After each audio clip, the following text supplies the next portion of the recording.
ফারুক একটু দেখবা লাইভটা শুরু হয়েছে কিনা পেজের থেকে। হ্যাঁ, শুরু হয়েছে I guess. Okay, hello everyone, welcome আজকের আমাদের লাইভ আড্ডার সেকেন্ড সিজনের 8th এপিসোড। তো আমাদের আগের রাফিদ চৌধুরী ভাইয়ের সাথে লাইভের পর অনেকেই কমেন্ট করেছিলেন, জানিয়েছিলেন যে ভাইয়া যেহেতু এতগুলা ইংলিশ বই পাবলিশ করেছে, যেমন মোহ, my acid rain, then Fayaz just become a father, I drew a line for you. তো এই বইগুলো পাবলিশের রুলস এবং ইংরেজি বই পাবলিকেশন নিয়ে একটি মানে বিস্তারিত আলাপ আলোচনার জন্য অনেকেই কমেন্ট করেছিলেন। তো যেহেতু আগের লাইভে এটা পসিবল হয়নি, তাই আমরা কমপ্লিট একটা নতুন লাইভ শুনে এসেছি এই এপিসোডে। আমরা তো ডেডিকেটেডলি ইংরেজি বই পাবলিকেশনের সকল নিয়ম উপায় সবকিছু নিয়ে আলোচনা করব। তাছাড়াও আপনাদের যদি যে কোনো কোয়েশ্চেন থাকে এই রিলেটেড, আপনারা কমেন্টে জানিয়ে দিতে পারেন। তো আমি একটু একটা সেকেন্ড আমি লাইভটা একটু শেয়ার করে দিচ্ছি। ফারুক একটু গ্রুপ চ্যাট গুলোতে বা একটু শেয়ার করে দাও। তো রাফিদ ভাইয়া, কি অবস্থা জি, আপনার, কেমন আছেন? আসসালামু আলাইকুম। আমি ভালো আছি। তুমি কেমন আছো? এই তো আলহামদুলিল্লাহ। প্রথমেই বলেন যে বাইরের রমজানটা কেমন লাগছে বা বিদেশের কেমন কি ফিল পাচ্ছেন? আহ অবশ্যই আপনজনদেরকে তো খুবই মিস করছি। এটা তো হুম। It's needless to say, but তাছাড়া মসজিদে যাওয়া, এখানে এখানে অনেক মুসলমান আছে। আলহামদুলিল্লাহ, আল্লাহর কাছে অনেক শুকর যে আশেপাশে আত্মীয় স্বজন, বন্ধু বান্ধব তাদের সাথে তাও দেখা হচ্ছে, সেহরি ইফতার তাদের সাথেই হচ্ছে। সো এটার জন্য আমি রিয়েলি গ্রেটফুল আর কি। তো অনেকজনকে মিস করতেছি, but it's going so far so good, আলহামদুলিল্লাহ, নো কমপ্লেইনস। আচ্ছা ভাই, তো একদম প্রথমেই যে প্রশ্নটা দিয়ে শুরু করব আজকের ডিসকাশন, যেহেতু আমাদের ইংরেজি বই পাবলিকেশনেরই, আপনার জন্য আপনার ক্ষেত্রে কি ইংরেজি বই পাবলিশ দিয়ে আপনার যাত্রা শুরু হয়েছিল, নাকি আপনি আগে বাংলা লেখালেখি করতেন, নাকি আপনার যাত্রাটা শুরু ইংরেজি দিয়ে? আমার যাত্রাটা শুরু ইংলিশ দিয়ে। আচ্ছা আচ্ছা। তো সেই ক্ষেত্রে ইংরেজি বই পাবলিশের ইটা কখন আসলো? কারণ ইউজুয়ালি আমরা তো চিন্তা করি যে আচ্ছা একটা কন্টেন্ট রাইটিং এর সেক্টরে যাব বা ব্লগ লিখবো, আর্টিকেল লিখবো, এই জিনিসটাকে মানে কমার্শিয়ালাইজ করে বা বই পাবলিশের এই আইডিয়াটা বা এই চিন্তা চেতনা, এই জিনিসটা কবে থেকে শুরু হয়? আহ সো বেসিক্যালি আমার প্রথম বইটা যখন লেখা হয়, আমার কো অথর ছিলেন তাজদিন ভাই। উনি দ্য ডেইলি স্টারের চিফ বিজনেস অফিসার এখন। সো ওনার সাথে যখন বইটা আমি লিখছিলাম, তখনই we reached out to daily star for publishing it. So it was a pretty smooth process. ফার্স্টে ওখানের বুক পাবলিশিং টিম আসছে, ওরা কি কি রকম টাইপের বই এক্সপেক্ট করছে, ওদেরকে এক্সপেকটেশন দিলাম, ওদেরকে বইয়ের একটা ওভারঅল একটা সামারি দিলাম। ইট ওয়াজ আ নন ফিকশন। সো তারপরে ওদেরকে যখন ফাইনাল ম্যানুস্ক্রিপ্টটা শেয়ার করলাম, তখন ওই যে প্রথম ড্রাফট, সেকেন্ড ড্রাফট ইউজুয়াল প্রসেসে ফিডব্যাক করে তারপরে পাবলিশ হলো। সো আমার সেকেন্ড বইটা ওয়াজ আ বাংলা বুক। সেই ক্ষেত্রে হচ্ছে because I use to work in the marketing sector, এই কারণে অনেক বড় ভাই বড় বোনদেরকে ওদের সাথে জানা পরিচয় ছিল। So it was not hard for me to reach out for the second publish. তো তার কারণে আমি সেকেন্ড পাবলিশারটাও পাই, এবং আমার মাই অ্যাসিড রোম্যান্সের ক্ষেত্রে যে আমার পাবলিশার, যেটা হচ্ছে অধ্যায়ন। সো অধ্যায়নের পরিচয়টা অ্যাকচুয়ালি হয় কারণ অধ্যায়ন তখন আয়মান ভাইয়ার বই পাবলিশ করেছিল, হুম হুম হুম আয়মান সাদেক। সো তখন হুম আমি আয়মান ভাইকে বলতেছিলাম যে this is a book that I am working on, so what do you think I should do? So he was like, আচ্ছা, I know a publisher, they are a big publisher, ওরা মোহাম্মদ জাফর ইকবাল স্যারের বই পাবলিশ করেছেন, তাহসানের বই publish করেছেন, and they are doing great. Why don't you reach out to them? তো ওখানে যে আপু, সেই জ্যোতি আপু খুবই নাইস একজন মানুষ, খুব আদর করেন আমাকে। উনি একদিন আমাকে বলছে যে, আচ্ছা ঠিক আছে, আমাকে তোমার বইয়ের সিনপসিস বলো। তো আমি বললাম ওকে। তো উনি আমাকে, মনে আছে অফিসে যাওয়ার পর উনি আমাকে বললেন, বলো কি খাবা, কাচ্চি না তেহারি? আমি বললাম আপু ভাত খাবো। তো উনি সুন্দর আমার জন্য ভাত, ভর্তা, এরকম যত বাংলাদেশি যত মজার আইটেম আছে সবগুলা অর্ডার করলেন, করে তারপর আমি বসে ভাত খেতে খেতে গল্প বললাম। তো ওনাকে আমি আমার বইয়ের প্লট সামারি বললাম। তো বলার পর উনি বলছে, হ্যাঁ আমার খুব পছন্দ হয়েছে, it's an English book, but আমি কখনো ইংলিশ বুক এভাবে আমরা আগে এভাবে কখনো প্রমোট করিনি। তো আমি বললাম this could be a first, এটা একটা ডিফারেন্ট মার্কেট হিট করবে, এটা will not do as much sales as Bangla books, because এটার মার্কেট ডিফারেন্ট, এটার মার্কেট খুবই ছোট, আমাদের এখানে হোম গ্রোন ইংলিশ অথর খুবই কম। So if you trust the story then let's go ahead with it. উনি বললেন হ্যাঁ, I trust the story. So এরপরে এরকম করে পাবলিশ করলাম আর কি। সো আমার অ্যাকচুয়ালি আমি যখন মানে এটার বাইরেও বই লেখার বাইরে when I do something I try to stay connected with the people who are working in the industry. That doesn't include only the fellow writers but also the publishers. এবং এটা শুধু নিজের কারণেও না, যেরকম আমি অনেক পাবলিশার চিনি যাদের সাথে আমার কখনো কাজ করা হয়নি আগে। But maybe in the future I would. So লম্বা উত্তর দিলাম বাট ইয়া। বুঝছি। হ্যাঁ, ফারুকের কাছে চলে যাই। ফারুক, ফারুক মাইক মনে হয় মিউট করা। কোশ্চেনটা ছিল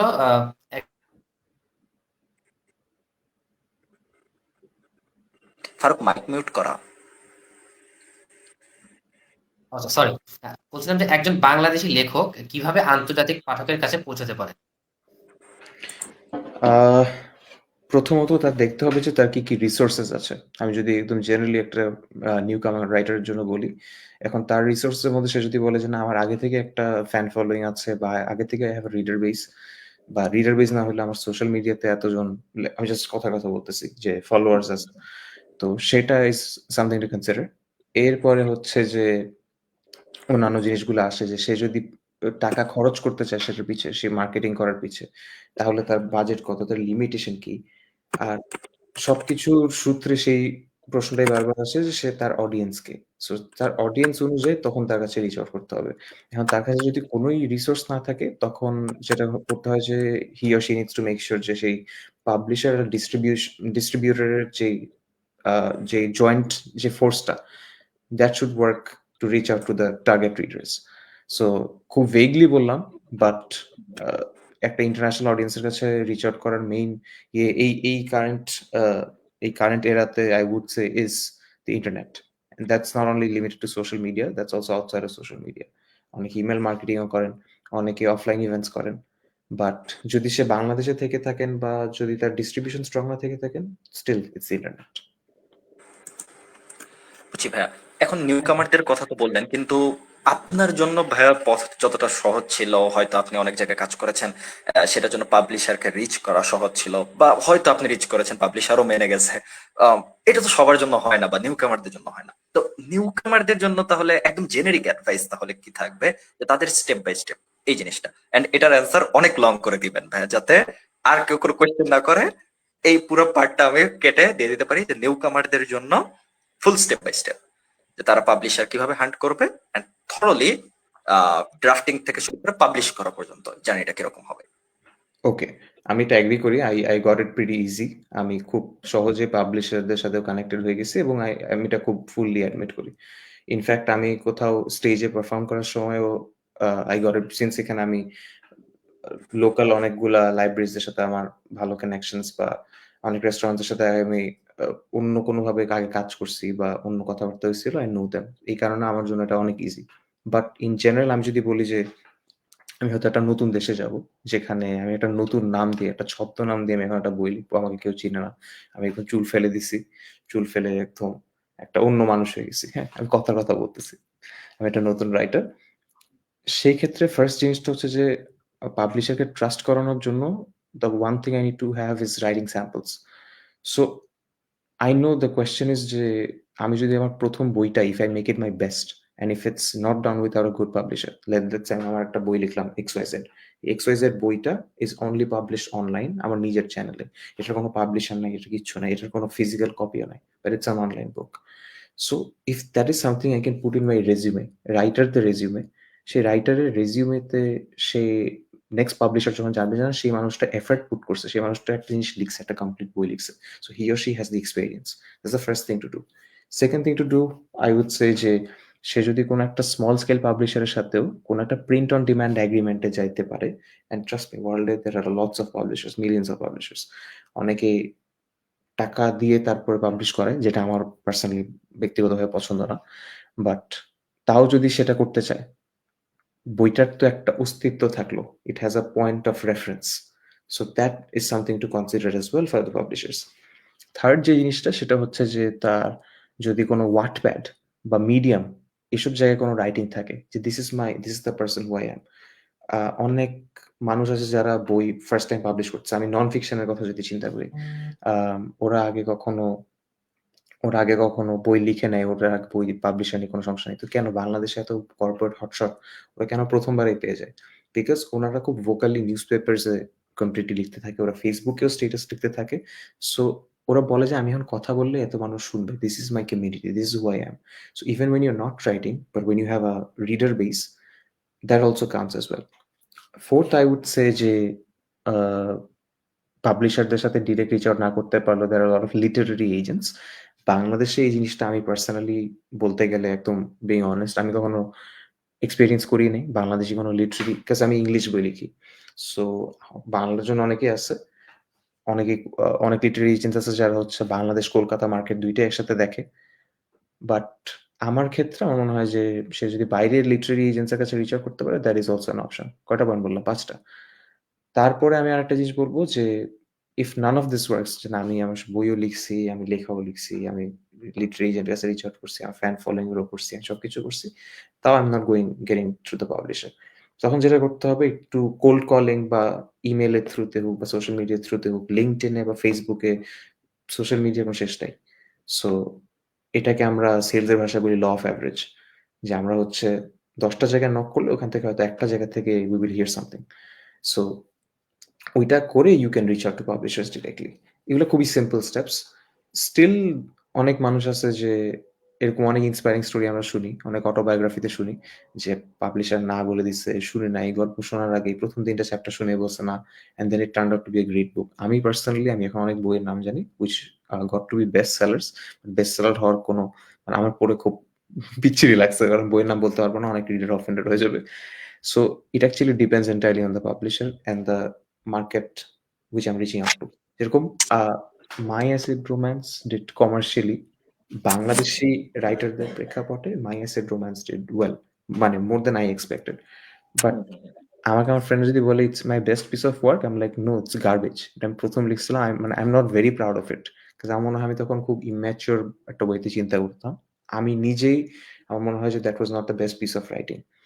But because someone believed in me, but because someone gave it a chance, now I know that the next step gulate should be even better work. So if you have written something already, then it's really good to go, because you know what will work and what will not work. বুঝছি ভাই। ঠিক আছে ফারুক, তোমার কাছে চলে যাও। আচ্ছা ভাই, আমার সেকেন্ড কোশ্চেনটা হচ্ছে, আমরা তো অনেকে বাংলায় লেখালেখি করি বা ইংরেজিতে লেখালেখি করি। সাপোজ আমিও বাংলায় লেখালেখি করি। তো আমি ইংলিশে লেখালেখি করতে চাই। তো ইংরেজিতে লেখালেখি করতে গেলে ভাষার স্বাভাবিকতা বজায় রাখার জন্য কি বিষয় মাথায় রাখা জরুরি বলে আপনি মনে করেন? স্বাভাবিকতা বজায় রাখার জন্য ওকে, স্বাভাবিকতা বজায় রাখার জন্য প্রথমে তো ভাষাটাকে স্বাভাবিক রাখতে হবে, নিডলেস টু সে। সেকেন্ড জিনিস হচ্ছে যে ঘুরে পেঁচায়, যেটা আমি খুবই অপছন্দ করি, ঘুরে পেঁচায় করা, লেখা করা। এখন একেকজন রাইটারের একেকজন একেকটা স্টাইল। এটাকে নিয়ে এভাবে বলা উচিত না। আমি অনেক কিছু ঘুরায় পেঁচায় লিখি। একটা কথা বারবার করে বলি। বাট স্বাভাবিকতা বজায় রাখাটা actually depends from writer to writer.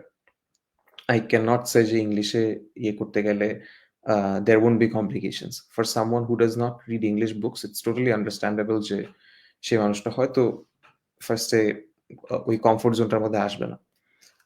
There are books that I've written যেখানে আমার মনে হয়েছে যে this should not be the first book that I'm going to recommend to somebody, knowing that they never read English. Because I know যে ওই মানুষটাকে যদি আমি বইটা রেকমেন্ড করি, সে আর জীবনে ইংলিশ বই পড়বে না। সে বলবে, আরে বেটা এত ঘুরে পেঁচায় কেন লিখছে? There are books which I recommend to people that, okay, you can read this one because I wrote it in a very simple language.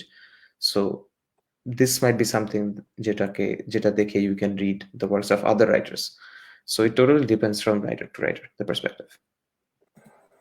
Thank you so much. একটা সেকেন্ড ভাই।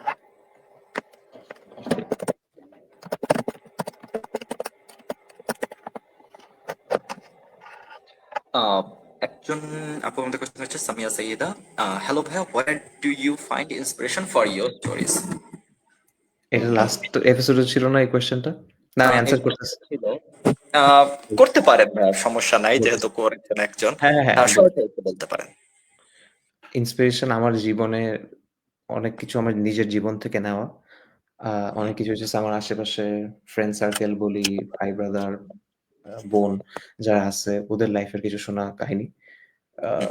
আমি রুলস অফ ইটার্নিটি যখন recite করি অডিয়েন্সের সামনে, এটার পর সবচেয়ে বেশি এই কোয়েশ্চেনটা পাই, মানে people mistake me for the protagonist. So তখন I told myself one day যে Rafid, enough of writing stories যেগুলোতে people think that you are the protagonist. Because যেহেতু I promote the book in a way যেখানে আমি vocally কথা বলি, দের আর writers যারা নিজের চেহারা সহ বই বিক্রি করে আর যারা নিজের চেহারাকে মিডিয়াতে আসতে দেয় না। So I am the first one. আমি কোথাও ইন্টারভিউ দিতে গেলে আই সে যে হ্যাঁ, আমি I am very open to interviews, আমি এগুলো নিয়ে কথা বলতে রাজি আছি, I am very open to discussions. তো যেহেতু আমি আমার চেহারা নিয়ে প্রমোট করি, এটার কারণে আমার মনে হয় যে আমাকে অনেকেই মিস্টেক করে যে আচ্ছা, এই প্রোটাগনিস্টটা মনে হয় টোটালি ওর লাইফের একটা বায়োগ্রাফি, ওর লাইফের উপরে বেসড। সো আমার কাছে এটা একদিক থেকে প্রথমে কমপ্লিমেন্ট মনে হয়েছে, তারপর আমার মনে হয়েছে যে না, এটা কোনো ডাইভার্সিফিকেশন আনলো না। মনে হইতেছে যে রাফিক যাই আনবে ওর লাইফের আপডেট দিচ্ছে ফেসবুক স্ট্যাটাসের মতো। So my next books that I am working on, those are not based on my life, those are totally taken from inspiration from other people, from the lives of other people.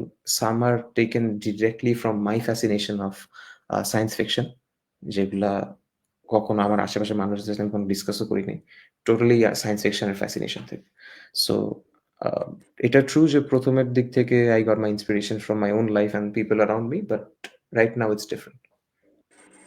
ওকে ভাই, আমাদের সাথে আরেকজন host join দিয়েছেন, তার আপনার জন্য হয়তো কোনো কোশ্চেন আছে। আসসালামু আলাইকুম রাবেয়া আপু, কি অবস্থা? ওয়ালাইকুম আসসালাম। কেমন আছেন সবাই? আলহামদুলিল্লাহ, কেমন আছেন? আলহামদুলিল্লাহ ভালো। জি আপু, আপনার কোশ্চেন করতে পারেন। জি, রাফিদ ভাইয়ের কাছে আমার কিছু কোয়েশ্চেন ছিল, কিছু বলতে অল্প কিছু। আমার প্রথম কোয়েশ্চেনটা ছিল হচ্ছে, ভাইয়া যেহেতু আপনি একজন লেখক, তো আপনার কাছে আমার জানার ছিল যে একজন লেখকের বা একজন আদর্শ লেখকের লাইফ স্টাইলটা কেমন হওয়া উচিত? আচ্ছা, আদর্শ লেখকের লাইফস্টাইল, আমি আমারটা বলি, আমার লাইফস্টাইল খুবই বোরিং। ঘুম থেকে উঠি, কাজ করি, খাই-দাই, ঘুমাই। আমার লাইফস্টাইল খুবই boring. I am a very boring person. But আদর্শ যদি বলি, আদর্শ লেখকের এটাও কি আমি ফাহিমকে বলছিলাম কি, I don't know. A a writer should travel a lot. Should travel a lot. বলেছিলেন ভাইয়া, হ্যাঁ। তার ট্রাভেল প্রচুর করা লাগবে। সে যেখানে হোক না কেন, সে যত ট্রাভেল করবে, মানুষের সাথে মিশবে, কালচার বুঝবে, এবং কালচারটা is not limited to only one person বা একটা দেশ। যে মানুষ বাংলাদেশে থাকে, সে যে 64 টা জেলায় আ আসা যাওয়া করছে, ওদের মানুষদের সাথে মিশছে। I feel like ওদের cultural understanding is much richer and much better than many of the writers. So যে একটা আদর্শ লেখক, ওর ওর লিমিটেশনস এর মধ্যে সে যত ট্রাভেল করবে, সে যদি ইন্ট্রোভার্টেড হয়, নিজের লাইফে মানুষ না থাকে, সেক্ষেত্রে আমি বলব যে আরো বেশি কালচার নিয়ে পড়াশোনা করবে, জানবে, তত সে বুঝতে পারবে আরকি। ওকে রাবেয়া আপু, পরবর্তী কোনো কোশ্চেন? হ্যাঁ, আমার আরো একটা কোয়েশ্চেন ছিল ভাইয়ের কাছে। আমার নেক্সট কোয়েশ্চেনটা হচ্ছে যে লেখালেখি ক্যারিয়ারকে, মানে লেখালেখিকে ক্যারিয়ার হিসাবে কিভাবে ফাইন্যান্সিয়ালি সাস্টেনেবল করে দেখা যায় বা ফাইন্যান্সিয়ালি সাস্টেনেবল করে তোলা যায়? Very good question, very good question. Bangla রাইটার্সদের জন্য আমি যদি বলি, বাংলা রাইটার্সদের জন্য ও তাদের in majority of the cases, তাদের প্রত্যেক বছরের ইয়ারলি গ্রাফ যদি আমি দেখি, সেই হাইলাইটটা হচ্ছে বইমেলা। সো সে চেষ্টা করে সে বইমেলাতেই ৩-৪ টা বই বের করুক বা সে একটা বই বের করুক, সেটা দিয়ে সে হয়তো পুরো বছর সারভাইভ করবে। বিকজ ব্যাপারটা এরকম যে ইটস লাইক অ্যান ইনভেস্টমেন্ট। আমি এখন একটা বই লিখলাম, এই বইটা যে এই বইমেলার পরে আর বিক্রি হবে না, ব্যাপারটা কিন্তু সে না। রয়ালটিজ কিন্তু আসতে আছে। সো সে চেষ্টা করবে যে সেটার লংগেটিভিটিটাকে এনশিওর করতে। This is how a writer thinks. আমি যদি বাংলাদেশি ইংলিশ রাইটারদের কথা বলি, ইটস আ ব্লাইন্ড ট্রুথ যে শুধু লেখালেখি করে ফিন্যান্সিয়ালি সাস্টেইন করা it's really tough. It's really tough. And এটা অ্যাডমিট করতে কোনো ইয়ে নেই। সেই ক্ষেত্রে আমি বলব যে সে যদি তার ডিস্ট্রিবিউশনটাকে বাংলাদেশের বাইরে সরায়, যেখানে বইয়ের দাম বেশি, যেখানে একটা বইয়ের জন্য people are prepared to spend more money. এখন it feels a bit hypocritical, because আমি যদি বলি যে একটা মানুষ যদি অরিজিনাল কপি কিনে ১৬০০ টাকা, ২,০০০ টাকা দিয়ে, but at the same time আমি এই প্রাইসে বই বেচি, বাট আমিও নীল খেতে গেলে আই বিকাম উইক। আরে ১০০ টাকার একটা বই, ২০০ টাকার বই আছে, কিনে ফেলি ২০টা ৩০টা। আর আমি ওটা করি। এখন শোনাবে আমি হিপোক্রিট, বাট যে মানুষটা হচ্ছে তার অরিজিনাল মানে পেপার ব্যাক হোক, হার্ড কভার হোক, যেটা হোক সে বেচতে পারতেছে, তার জন্য ওইটাই তার ব্রেড অ্যান্ড বাটার। কেউ যদি বইমেলায় না লিখে থাকে, কোনো বাংলা অথর, তার জন্য রেস্ট অফ দ্য ইয়ারে, আনলেস দ্যাট ওই মানুষটা ফিনান্সিয়ালি বা তার আশেপাশের যে সোশ্যাল সার্কেলটা সেটা অনেক বড়, it is tough for him or her to make that amount of money, because বইমেলার is the highlight, right? আমি আমার ফার্স্ট বই লঞ্চ করছিলাম বইমেলায়, আমি আমার সেকেন্ড বই লঞ্চ করছি, আমি মাই অ্যাসিড রোম্যান্স, যেটা আমার প্রথম ইংলিশ বুক, সেটা আমি লঞ্চ করছিলাম বইমেলায়। যদিও বা এখন আমি আর বইমেলায় লঞ্চ করি না। সো ওইটাই হচ্ছে, ইটস দ্য মেইন ট্রুথ। তাছাড়া আমি আরেকটা জিনিস বলবো যে আই নো রাইটার্স পার্সোনালি যারা বইমেলার টপ অথর্সদের মধ্যে নাই, বাট ওরা লাখ লাখ টাকা আর্ন করছে জাস্ট একটা দুইটা বই লিখে, এবং এটা তার কোনো ফ্যান ফলোইং এরকম নাই, just because the content was good and because বইটা লংগেটিভিটি ছিল, যেটা সে পরের বছরগুলোতেও বেচতে পারছে। রকমারিতে ইউ উইল সি ওদের নাম এখনো বেস্ট সেলিং লিস্টে আছে। So I know a lot of authors personally যারা এই জিনিসটা মাথায় রেখে ওরা বই লিখে। বাট ইয়া, বাংলাদেশি অথর্সদের জন্য the highlight is Boimela to financially sustain and make sure that ওদের পোর্টফোলিওতে there are more books so that they can survive for the rest of the year. However, that being said, অনেকেই যেটা করে যে একটা কথা আছে ইংলিশে, do your job to pay your bills and pursue your passion to become separate from the rest. So এটা অনেকে করে, উইচ ইজ অ্যাবসলিউটলি ফাইন, যে আমি এখন একটা জব করতেছি, আমার জবটা হয়তো পার্ট টাইম, বা আমার জবটা হয়তো আমি যে সময়টা ফেরত পাচ্ছি, আমি আমার পাশে অফিস, ওই সময়টাতে আমি আমার লেখালেখি করতেছি। সো আমি আমার জবটা দিয়ে আমি আমার বিল পে করতেছি, আমি ইন্টারনেটের বিল দিচ্ছি, বাসার গ্যাসের বিল দিচ্ছি, বা বাসার ভাড়া দিচ্ছি, আর যেটা বই থেকে আর্নিং আসতেছে সেটা দিয়ে আমি গাড়ি কিনতেছি, আইফোন কিনতেছি, আমার শখের যত জিনিস আছে, I am leaving my life. এটা অনেকে করে, এটা মেজরিটি অফ দ্য রাইটার এটাই করে। So I hope that answers your question. Okay, thank you so much ভাইয়া। রাবেয়া আপু, থ্যাংক ইউ জয়েন করার জন্য। আমরা আবার আমাদের ডিসকাশনে চলে যাই। ফারুক, হ্যাঁ। আচ্ছা ভাইয়া, মার্কেটিং নিয়ে একটা কথা বলতে চাচ্ছিলাম। এখন কিন্তু যে কোনো প্রোডাক্টেরই মার্কেটিং অনেক বেশি জরুরি। সো বইকেও আমরা একটা প্রোডাক্টই ধরবো ডেফিনেটলি, যেহেতু বইয়ের একটা মূল্য। সো মার্কেটিং আমি দেখছি আমাদের দেশে এখন দু একজন রাইটার এই কাজটা করছেন, যে বুক ট্রেলার বানাচ্ছেন তো বইটাকে পৌঁছে দেওয়ার জন্য। সো স্পেশালি যারা নতুন রাইটার, তাদের তো বই পৌঁছে দেওয়াটা একটা অনেক চ্যালেঞ্জের ব্যাপার। সো আপনি কি মনে করেন যে মার্কেটিং এর জন্য আর কি কি করা যেতে পারে, যার মাধ্যমে বইটা পাঠকের কাছে পৌঁছে যেতে পারে খুব সহজে? এটা টোটালি বইয়ের content are the type of writer he she is, আবার ওইটার উপর ডিপেন্ড করে। অনেকে বুক ট্রেলার্স ইয়ে করে, আমিও করছিলাম for a book, that book did not do very well. Book trailer I find it very interesting personally, আমার মনে হয় যে খুব মজার একটা জিনিস, মনে হয় একটা মুভি ভাইব দেয়, একটা টিভি সিরিজ আসতেছে এরকম একটা ফিলিং আসে। বাট একটা বইয়ের ক্ষেত্রে আমার মনে হয় যে, মানে আমার ক্ষেত্রে I attend a lot of interviews, আমি আমার নিজের সোশ্যাল মিডিয়া থেকে অনেক বেশি পোস্ট করি, অ্যান্ড আমি যদি নিজের পকেট থেকে পুশ করে সেটাকে বুস্ট করি, আই নো এক্স্যাক্টলি যে কোথায় I have to spend my money. So sometimes I go to my friends for help, যারা digital media buying experts. I go to them and I tell them, this is my target, this is my budget, I need you to boost my content, এত টাকা নাই এর মধ্যে, this is the audience that I'm trying to reach out. Because বাংলাদেশের ক্যানাডাতে digital media spending totally different scenario. বাংলাদেশে একরকম, Canada একরকম। কানাডায় আমার বই বাংলাদেশে বেচা হইতেছে 300 টাকায়, কানাডায় it's more than $10. So it totally depends from the writer to writer and the audience that I'm trying to focus on. But ওই যে যেটা বললাম, ফ্যান ফলোইং যদি ভালো থাকে তাহলে ইটস অ্যাডেড অ্যাডভান্টেজ আর কি। Thank you. আচ্ছা, লেখকদের কাছ থেকে না অনেক সময় মানুষের একটা থাকে যে লেখকরা তো অনেক বই পড়ে স্বাভাবিকভাবে, যারা লেখালেখি করে। তো আপনার রিডিং হ্যাবিট, বা আপনি কি কি ধরনের বই পড়েন, বা কোন কোন বই আপনি সাজেস্ট করবেন নিউ যারা রিডারদের জন্য? এতক্ষণ তো রাইটারদের নিয়ে কথা হলো, নিউ যারা রিডিং হ্যাবিট বানাতে চাচ্ছে, ইংরেজি বাংলা বোথ দুইটাই অ্যান্সার করতে পারেন, যে আপনি কি কি ধরনের বই পছন্দ করেন পড়েন, বা নতুনদের জন্য কি কি বই পড়ার আপনি ইনস্ট্রাকশন দিবেন। আমি খুব র্যান্ডমলি বই পিক করি, খুবই র্যান্ডমলি, জাস্ট লাইব্রেরি থেকে পছন্দ হয়েছে, আচ্ছা এই বইটা প্রথম 2টা চ্যাপ্টার পড়ে মনে হয়েছে আরে দিস ইজ গ্রেট। আমি একটা বইয়ের রেকমেন্ডেশন দেখছিলাম, I think I am not sure about the name, I think এটার নাম হচ্ছে দ্য সায়েন্স অফ ইন্টারস্টেলার। এটা হচ্ছে ক্রিস্টোফার নোলানের মুভিটা কিভাবে বানানো হয়েছে সেটার উপরে একটা বই, it has a lot of মজার সাইফাই এলিমেন্টস। সো ওই বইটা আমি যখন খুঁজতেছিলাম আমি লাইক ওকে, এটা আমার একটা চ্যাপ্টার আমি ইন্টারনেটে কোন একটা জায়গায় পড়ছিলাম, পড়ে আমার মনে হচ্ছে আরে এটা খুব মজা। মানে চ্যাপ্টার বলতে পুরো চ্যাপ্টারটা পড়িনি, কতগুলো ছোট ছোট পিসেস রাইটিং আই থিঙ্ক ইনস্টাগ্রামে দেখছিলাম। There was like I need this book. So আমি আমার একটা ফ্রেন্ডকে বলছি যে এটা next time you go to Indigo আমার জন্য এই বইটা প্লিজ পিক করে নিয়ে এসো, I need to read this. So আমার বই পড়ার হ্যাবিট খুবই র্যান্ডম। বাট আমি যদি বলি কোনো একটা মানুষ যে বলে ভাই আমি মারা যাইতেছি, আমাকে একটা বই পড়তে বলেন, like I have to read this book and then go to my death bed, I would say Khaled হোসেনির দ্য কাইট রানার। যে এই বইটা পড়ছে সে মানুষটা একটা রাইটারের একটা একটা রিডারের মানে মন মানসিকতা, হাসি কান্না সব ইমোশনস এর মধ্যে দিয়ে যাবে। That person will read that book and feel every emotion. এটা একটা মানুষ যদি বলে আমি যে কাইট রানার করছি, বাস তার লাইফ কমপ্লিট।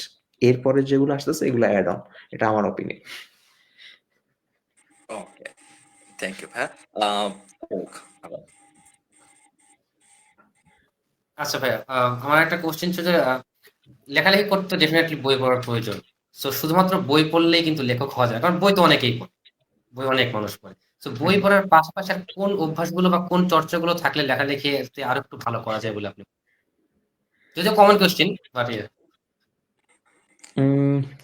কেউ যদি তার ব্রেইনের যে স্পেসটা আছে, যে স্পেসটা অনেক সময় মানুষজন নিজে ইনভেট করতে চায় না, যে উফ I need to be alone with myself, I need 5 minutes 10 minutes of time. So different writers have different habits. আমি মেজরিটির ক্ষেত্রে বলি, বাংলাদেশি আমার রাইটার ভাই ব্রাদারদের ক্ষেত্রে আমার একটা আলাদা জায়গা লাগবে। আমি হয় কক্সবাজারে চলে যাব, সিলেটের শ্রীমঙ্গলে চলে যাব, অথবা আমি আমার বাসায় রাতের বেলা বসে লিখবো। আমার মানে আমি প্রমোট করতেছি না, বাট আমার বিড়ি সিগারেট খাওয়া লাগবে আর একটা হাতে 1 কাপ চা লাগবে। এটা না হলে আমি চিন্তা করতে পারবো না। আমি এটা প্রমোট করতেছি, আমি জাস্ট বলতেছি। সো মেজরিটি ভাই ব্রাদার এরকম। এখানের এখানের কালচার টোটালি ডিফারেন্ট। এখানে হচ্ছে যে they need a very quiet space away in the jungles, maybe পাহাড়ের উপরে ছোট একটা টেন্ট বানায় তারপরে বসতেছে, অথবা একটা ক্যাফেতে বসে লিখতেছে। I write the best when I'm sitting at a library. আমি একটা লাইব্রেরিতে বসে যখন লিখি তখন আমার মনে হয় যে because আমি দেখতেছি বাকি সবাই পড়তেছে, ডিস্টার্ব করতেছে না আমাকে, আশেপাশে তাকাচ্ছে, বই পিক করতেছে, হ্যাঁ ছোট গল্প করতেছে, বই নিয়ে ডিসকাস করতেছে, but there's not like a lot of noise. So when I see that I'm like আচ্ছা, আমি নিজের মাথায় এরকম একটা সিচুয়েশন বিল্ড করে রাখি যে এরকম আমি বই লিখলে মনে হয় প্রবলি এভাবে ডিসকাস করবে বা প্রবলি আমাকে নিয়ে ডিসকাস করতেছে। So I need to focus on my work, I'll just dive into what I am thinking of and I'll do that. আমি ক্যাফেতে বসেও লিখি অনেক সময় নিজের বাসায় বসেও লিখি। বাসায় বসে লিখলে স্পেসটা আসে, শান্তিটা আসে, বাট বাসায় বসে আমি আমার বেশি চিন্তা বেশি করি লেখার চেয়ে। আচ্ছা আমি কি লিখবো সেটা নিয়ে আমি অনেক নোটস নেই, আমি আমার ফোনের মধ্যে একটু পর নোট নিতে থাকি। So that I do more, যেটা যখন আমি বাসায় থাকি।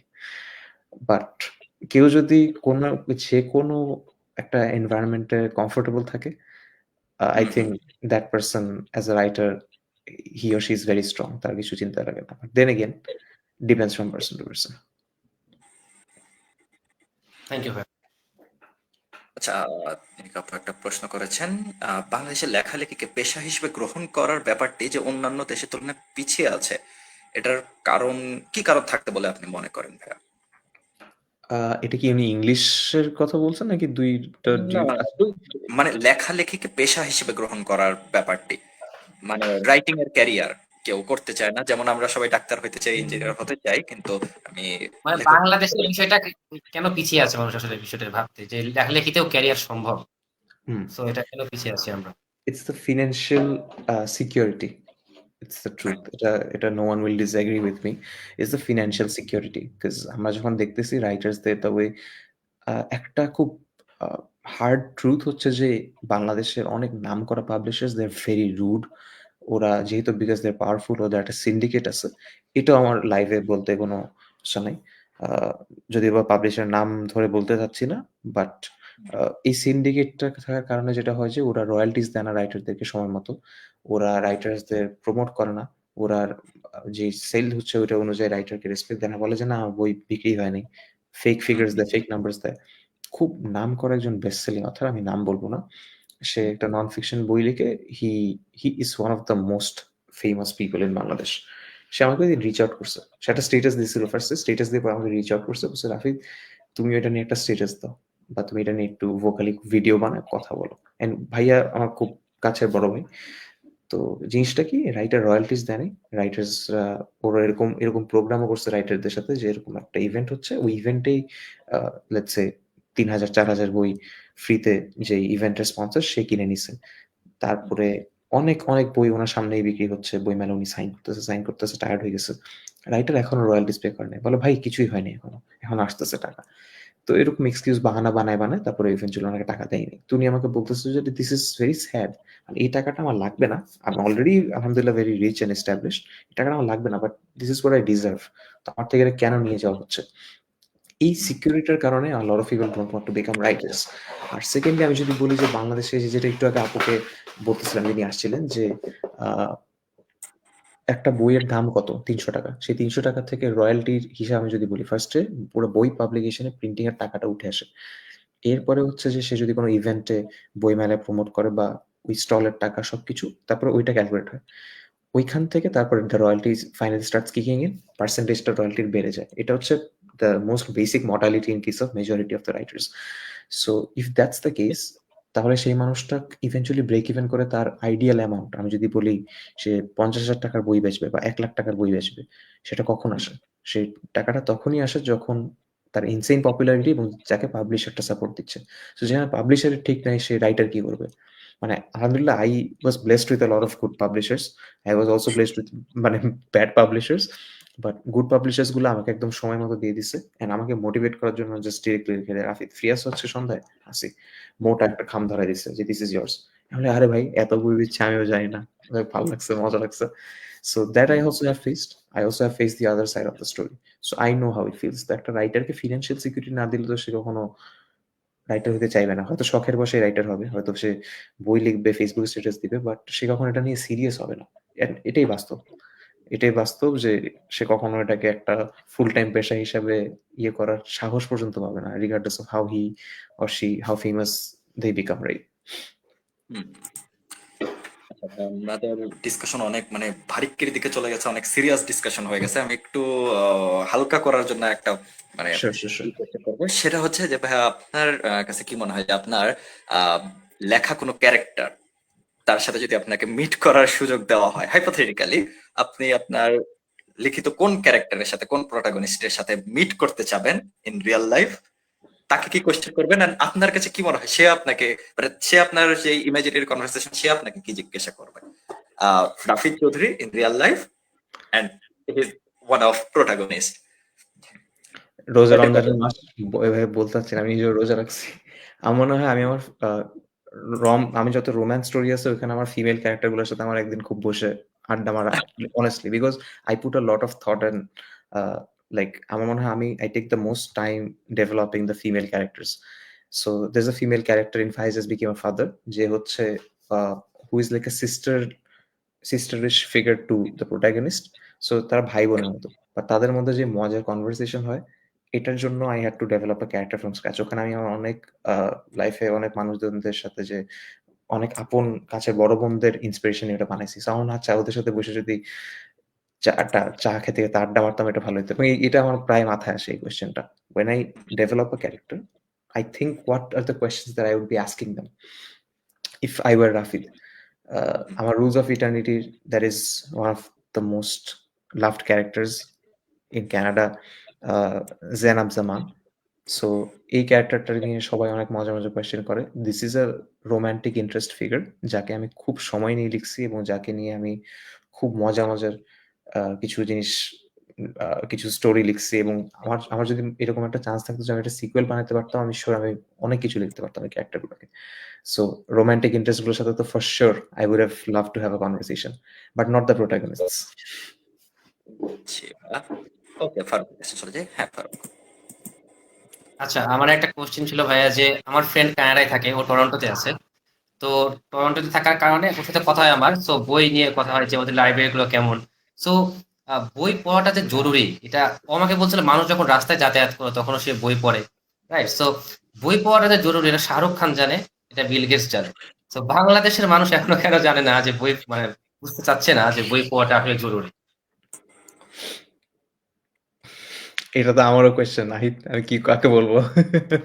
আচ্ছা, সো বাংলাদেশে এটা রিডিং হ্যাবিটস এর উপর ডিপেন্ড করে। আমি যদি আমার জেনারেশন মানুষজনদের কথা বলি, আমার ফ্রেন্ড সার্কেলরা যেই পরিমাণের বই পড়ছে, তার চেয়ে আমার চেয়ে বয়সে বড় যারা, লিটারেলি আমার বড় ভাইয়ের একটা সার্কেলের কথা বলি। ওই সার্কেলে ওরা আমার চেয়ে ৪-৫ বছরের বড়, ওই বড় ভাইগুলা। ওনাদের সাথে যখন আড্ডা হয়, ওদের সার্কেলে ইট ওয়াজ কনসিডার্ড লাইক, "কি তুমি হুমায়ূন আহমেদের বই পড়ো নাই? এটা কেমনে হয়?" So it was considered that way. তারপরে আমি আমার জেনারেশনের কথা আসি যে হ্যাঁ, আমি হুমায়ূন আহমেদের স্টোরি পড়তে পারবো না কারণ তুমি এখন বয়স অনেক ছোট। কারণ স্যার যখন মারা যান তখনও তো আমরা ওইরকম, মানে আমাদের বয়স হয় নাই। সো অনেক সময় বইমেলায় নিয়ে যেতেন না। সো এই রিডিং হ্যাবিটটা family plays a very important role. Friends play a very important role. আর তার চেয়ে উপরে কথা হচ্ছে যে তার বুঝতে হবে যে রিডিং হ্যাবিটটা ইটস নট বিকজ আমরা যেভাবে বলি না প্রোডাক্টিভিটি গেইন করো, এই করো, সেই করো, এগুলো কিছু না। Just reading habit, just you need a world of your own, যেটা you will create with your mind. এই জিনিসটার ইম্পর্টেন্সটা মানুষজন they don't understand the fun in that. So people think আচ্ছা এত মোটা একটা ৩০০, ৪০০, ৫০০ পেজের বই শেষ করব, এই জন্য এই রিডিং হ্যাবিটটা আসে না। আমি আমার ছোট বোনকে বলতেছিলাম যে তোমার রিডিং হ্যাবিটটা আরো বাড়ানোর জন্য আমি দেখতেছি সে থ্রিলার পড়তে খুব পছন্দ করে। তাহলে তুমি থ্রিলারই পড়ো, you don't need to try our other genres. যেরকম এনজয় করতেছো করো, বাট ডোন্ট স্টপ। আমার ছোট ভাইয়ের ক্ষেত্রে, আমার ছোট ভাই সে ওইরকম রিডার না, সে বই অনেক কম পড়ে, হয়তো বছরে ৫টা ১০টা পড়ে। বাট সে যখন পড়ে সে একদম খুব সিরিয়াসলি, মানে খুবই সিরিয়াসলি পড়ে। সে কিন্তু অনেক মানে he is more of a gamer then he is a reader. সে যদি গেমস বেশি খেলে, সে গুরুত্বটা জানে, কারণ আমি যখন ছোট ছিলাম তাকে আমি খুব দেখাইতাম যে দেখছো এই বইটা আমি পড়তেছি, খুব মজা। তোমার তুমি একটু বড় হলে তুমি এটা পড়তে পারো। তো তার he use to look up to me যে আচ্ছা ভাই আমিও তাহলে তোমার সময় হলে আমার রিড দিস বুক। তো ও আমার পার্সি জ্যাকসন সিরিজটা দেখে, ও পার্সি জ্যাকসন সিরিজ নিজে নিজে কিনছে, কিনে পুরাটা সাজাইছে। সাজানোর পরে সে হচ্ছে প্রবাবলি গেম অফ থ্রোনস না অন্য কোন একটা সিরিজ কমপ্লিট করছে, করে পুরাটা পড়েই যাচ্ছে, পড়ে যাচ্ছে, পড়ে যাচ্ছে। সো আমি যখন বই পাবলিশ করি, আমার ছোট ভাই আমার সবগুলো বই সবসময় সবার আগে শেষ করে ফেলে, লাইক একদম বসে করে, বিকজ ওর রিডিং হ্যাবিটটা আছে। ওয়ারাজ আমার ছোট বোন পারে না, আমার ছোট বোন পড়ে না। আমার ছোট বোন প্রবাবলি আমার একটা বই পড়ছে, বাকি কিছুই পড়ে নাই। তো এটা পুরাটাই হচ্ছে যে আশেপাশে ইনফ্লুয়েন্স থেকে একটা বড় রোল প্লে করে। যদি আশেপাশে ইনফ্লুয়েন্স না থাকে, যে মানুষটার এতটুকু বোধ শক্তি আছে, ভাই এই পৃথিবীটা শুধু আমার, এখানে আমি থাকবো আর আমার মাথায় আমি যা ক্রিয়েট করব, আমার মতো করে ভিজুয়ালাইজ করব, এই মজাটা যে বুঝে, তখন তার কাছে তার সারাউন্ডিংসও ম্যাটার করে না। সে just dies right into it. টরন্টোতে যে আপনার ফ্রেন্ডের কথা বললেন, সে আই এম শিওর সে যখন দেখতেছে আশেপাশে মানুষজনদেরকে, সে তার বিজি স্কেডিউল থেকে he or she is gonna take some time যে আচ্ছা I am gonna read one book extra. হয়তো আমি এই উইকেন্ডে একটা বই পুরো শেষ করে ফেলবো, যতই প্রেশার হোক, আমার যত কাজ থাকুক আমি শেষ করবো। আমি sure that plays an important role too. আমি ওকে জিজ্ঞাসা করছি যে পরে কিনা, ও বলছে যে যাবে সে। তো বাংলাদেশে কিন্তু সেই অপরচুনিটি গুলো ছিল কিনা আমি জানি না। কজ আমি যখন দেখবো যে আমার পাশে একজন বই পড়ছে, আমি রাস্তা হয়তো বাসে যাচ্ছি, আমার পাশে সিটেও বসে বই সে খুলে আছে, তো আমি কিন্তু একটু মোটিভেটেড হবো যে আমি একটু যাই। তো 100%। আমাদের কিন্তু এমন সিচুয়েশন নাই, এবং সেই অপরচুনিটি গুলো আছে কিনা বা আমাদের মোটিভেট করার মতো সেই বিষয়গুলো আছে কিনা আমাদের দেশে, আই হ্যাভ নো আইডিয়া। তো আমাদের পাঠ্য বইকে যেভাবে অনুপ্রাণিত করা হয় পড়তে, এই মানে পাশাপাশি যে বইগুলো আমরা আছে পাঠ্য বই বাহিরে, আমাদের মনে করা হয় যেগুলো টাইম লস বা সময়। তো রাইট। দেশের বাইরে কিন্তু এটা মনে করা হয়। তো অ্যাবসলিউটলি, অ্যাবসলিউটলি 100%। আচ্ছা, একজন কমেন্ট থেকে একটা কোয়েশ্চেন নিয়ে নিই। ভাইয়া কি কখনো রাইটার্স ব্লকের শিকার হয়েছেন? অবভিয়াসলি হয়েছেন আমার মনে হয়। যদি হয়ে থাকেন তাহলে কিভাবে এটা কাটানোর চেষ্টা করেছেন? আমি তখন এটা একদম মাথা থেকে ফ্লাশ আউট করে ফেলি। আমি চিন্তাই করি না ওটা নিয়ে। একদম জাস্ট সাইডে রেখে দিই, সাইডে রেখে দিই। আর আমি recently in fact rules of eternity আর ফাইজেস বিকেম ফাদার, যেটা এই দুটো কিন্তু আমি লিখছি একসাথে। সো আমি যখন রুলস অফ ইটার্নিটি লিখছি, I was not satisfied with the ending. So I change the ending many Times. আমি অনেকবার রিরাইট করছি। তখন at the same time I was like আচ্ছা আমি এই ভার্সনটা নিয়ে should I put the ending or should I do it with the other one or should I work on another ending? তখন এটাকে আমি একপাশে রেখে তখন আমি ফাইজেস বিকেম এ ফাদারের কাজ শুরু করছি। Like I keep it aside until I figured that not out in my head I'm not going to touch this. So আমি জাস্ট এক সাইডে রেখে দিই, বেশি চিন্তা করি না। মাঝে মাঝে তখন I think of other things, একটু ব্রেক নেই। বাট আমি যদি জানি আমার একটা ডেডলাইন আছে that I need to follow, then actually writer's block করার ওয়ে হচ্ছে জাস্ট, অনেকের ক্ষেত্রে এটা কাজ করে না। I avoid a certain chapter, I avoid a certain part because I know how the story is going to end. এটা খুব রেয়ারলি হয় যে একটা রাইটার জানে না যে সে একটা নভেল লিখতেছে, তার প্লট সিনাপসিস করতে যাচ্ছে। সো হ্যাঁ, অনেকে আছে যে just going with the flow, but you know how it will end or কোন দিকে যাবে eventually. So এটা থাকলে I avoid that certain part and then I move on. তখন it helps me come back and fix what I wrote. আচ্ছা, আমার এখন একটা কোশ্চেন, যে ফারুকের কোশ্চেনের পরে এটা মাথায় আসলো ভাই, আমি সবসময় শুনি বা ফেসবুকে দেখি যে আসলে বাইরের দেশে মানুষের অনেক বই পড়ে বা এরকম জিনিস। আপনি তো ওখানে লিভ করেন, তো এরকম লিভ করা কোনো মানুষের থেকে ডিরেক্ট শোনা হয়নি যে আসলে কি আপনারা এত বই পড়েন বা সময় বের করতে পারে সবাই? এই জিনিসটা কি মানে হয় নাকি জাস্ট খালি ইউএসএ কানাডাকে আপার লিফট করতেই সবাই এরকম বলে যে না ওখানকার মানুষ বই পড়ে তাই এগিয়ে, বা কোনো কারণে আমাদের দেশে মানুষ বই পড়ছে তাতে পিছিয়ে, নাকি এটা মিথ না রিয়াল যে It আসলে is বই real. পড়তে হয়? It is real. It is absolutely real. But আমি যদি একটা কথা বলি, বাংলাদেশেও I know a lot of people দিনে একটা বই শেষ করে। এরকম মানুষ আমি চিনি। এটা শুধু চিনি না, মানে এরকম মানুষ আমি চিনি যারা খুব ব্যস্ত, কর্পোরেটে কাজ করতেছে, মানে 9 to 5 জব করতেছে, করার পরে নিজের কাজ নিজে করতেছে, বাট ডেইলি একটা বই শেষ করতেছে। হ্যাঁ, বাট বোঝা যাবে না। বিকজ রিপ্লাই দিচ্ছে, ফেসবুকে কথা বলতেছে, সোশ্যালি অ্যাক্টিভ। তো একটা মানুষ কিভাবে শেষ করে? সে কি তাহলে বই স্কিপ করে? না, বই স্কিপ করলে সে এত ভালো, ভালো রিভিউ কেমনে দেয়? সে কেমনে বলতে পারে যে আমি বইটার এই চ্যাপ্টার তার সাথে কথা বললেই বোঝা যায় না সে বইটা পড়ছে। It's all about the habit. যার প্র্যাকটিস আছে বই করে পড়ার, এবং বাংলাদেশে তো একটা ব্লেসিং। আমাদের আশেপাশে আমাদের বাবা-মা আছেন, আত্মীয়স্বজন আছেন, ভাই-বোন আছে। ওদেরকে সবসময় তো আমরা সব কাজ নেই না। We share it amongst our loved ones, right? But নিজে তো যারা বাইরে যারা থাকেন, অনেকে যারা নিজে, নিজে মুভ অন করেন, তখন তো সবকিছু নিজে করা লাগে। তো নিজে করার চেয়ে বাংলাদেশে তো আমাদের অনেক সময় সাপোর্ট থাকে আশেপাশের মানুষজনদের থেকে। So I think বাংলাদেশে সেটা করা আরো ইজি। আর কেউ যদি জ্যামে বসে থাকে, সে যদি বাসে থাকে, গাড়িতে থাকে, যেখানে থাকে, জ্যামে বসে তো বই পড়াই যায়। তো বাংলাদেশে এই জিনিসটা বাস্তবায়ন করা আরো সহজ। এটা আমার অপিনিয়ন। আচ্ছা, কিন্তু এই যে লাইব্রেরির ঘটনাগুলো যে মানে শুনি যেগুলা, এটা আপনি তো তাহলে রিয়েল লাইফে দেখেন যে প্রত্যেকে তাহলে তার মানে হাঁটার সময় বই পড়ছে, বা আপনাদের ওখানে ট্রাম, ট্রেন যেটা বলি, বা বাসে, সব জায়গায় তো তাহলে একটা মানে অন্যরকম একটা দুনিয়ায় তাহলে থাকে ওইখানে। হুম, হুম। অ্যাবসোলিউটলি 100%, হ্যাঁ, একদম সবসময় বই পড়তেছে। আচ্ছা, আমার বাসায় আমি যেখানে বই রাখি, আনফরচুনেটলি আ মানে I don't know if আমি এই বাসায় থাকবো কিনা। আমি যদি একটা পার্সোনাল ইয়ে শেয়ার করি। আমি যদি জানতাম আমি এই বছরে আগামী ৫ বছর থাকবো, তাহলে আমি একটা সুন্দর লাইব্রেরি, আমি বই কিনতে চাইতেছি, আমি বই কিনতে পারতেছি না। বা কিনে আমার হয়তো ডোনেট করে দেওয়া লাগতেছে বা দিয়ে দেওয়া লাগতেছে। সো আমিও বই পড়ি। আমি প্রচুর বই পড়ি। বাট বইয়ের হচ্ছে বেশি, মুভি বেশি দেখি। এটাই। বেশি দেখা হয়। আচ্ছা, আচ্ছা ভাই। ঠিক আছে ভাই, আমাদের সেশনের একদম লাস্ট পর্যায়ে চলে আসছি। আমি আচ্ছা, একজনের একটা কোশ্চেন ছিল মনে হয় স্কিপ হয়ে গেছে। আহ, ভাই তো প্রথমবার লেখার সময় কোন চ্যালেঞ্জের মুখোমুখি হয়েছিল? একদম ফার্স্ট দিকের ঘটনা বলতে পারেন। সেলফ ডাউট মানুষের কাছে পছন্দ হবে কিনা, মানুষ জাজ করবে কিনা। বাট একটা ডকুমেন্টারি দেখতেছিলাম প্রাইম ভিডিওতে। আহ, আহ, জাভেদ সেলিম, যে the writer duo of India, যারা বলিউড ফিল্মস দেখে, ওনাদের একটা ইয়ে দেখতেছিলাম। সো সবাই চিনেন ওনাদেরকে, ওনারা অনেক নাম করা ফিল্মস একসাথে কো রাইট করছেন। শোলে, তারপরে এরকম অনেক মুভি একসাথে ওনারা ইয়ে করছেন। তো জাভেদ সেলিমের একটা কনভারসেশন আমি শুনতেছিলাম, ওদের মধ্যে একটা কনভারসেশন হচ্ছে, ও বলছে যে what are you afraid of? তুমি শ্রম দিয়ে লিখতেছো, সময় দিয়ে লিখতেছো, তোমার টাকা পয়সা খরচ করতেছো, ওইটা দিয়ে তুমি তোমার রাইটিং প্রুভ করছো, তুমি মুভি স্টারদের কাছে করতেছো, তো কোনো সমস্যাটা কি? তো আরেকজন বলতেছে যে আহ, হিন্দিতে বলতেছে যে আমার ক্ষতি হবে। বলে ওয়ার্স্ট কি হবে? বলে ক্ষতি হবে। বলে, আচ্ছা, ক্ষতিটা কিরকম ক্ষতি? সময় নষ্ট হবে, পরিবারের কাছে, আপনজনদের কাছে ক্ষতি হবে, ওদের কাছে মুখ দেখাতে পারবো না, টাকা পয়সার ক্ষতি ক্ষতি হবে। বলে আচ্ছা, ক্ষতি হবে, এরপরেরটা কি?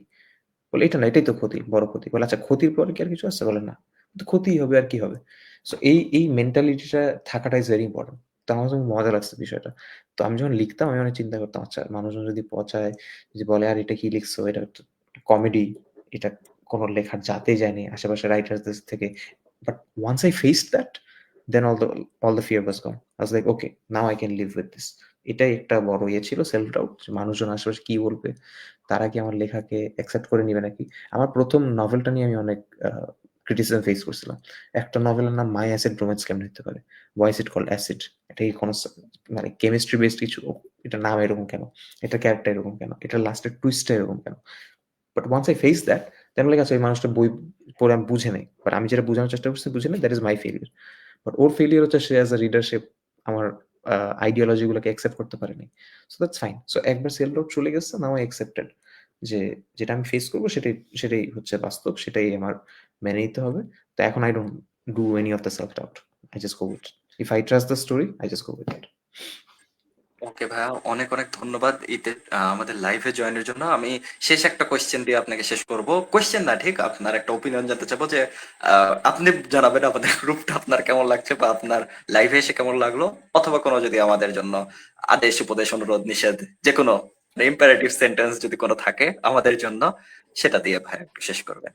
You guys are doing fantastic. I absolutely have nothing to say. You guys are doing very fantastic. Mashallah.